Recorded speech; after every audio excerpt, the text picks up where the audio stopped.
Hello दोस्तों, नमस्ते नमस्कार। मैं आपका दोस्त रामू डांसर। आप देख रहे हैं माय यूट्यूब चैनल रामू राय काशीपुर। दोस्तों, स्वागत है मेरे यूट्यूब चैनल पर। इस वक्त मैं घर पर हूँ। ये आप देख सकते हैं, ये मेरी क्यारी है।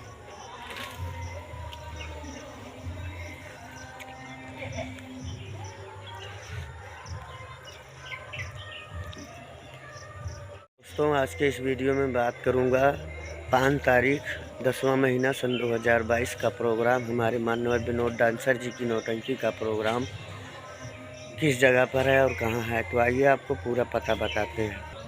5 तारीख 10वां महीना सन 2022 का प्रोग्राम, हमारे माननीय विनोद डांसर जी की नौटंकी का प्रोग्राम महेशगंज चौराहे पर ही है।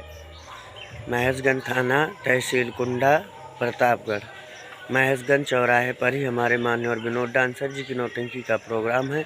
तो दोस्तों, हम उम्मीद करते हैं वीडियो आपको ज़रूर पसंद आई होगी। अगर वीडियो पसंद आई हो तो लाइक करना, चैनल पर नए हैं तो चैनल को सब्सक्राइब करना। चलते हैं, फिर मिलेंगे नेक्स्ट वीडियो में। तब तक के लिए नमस्ते नमस्कार, जय हिंद, जय भारत।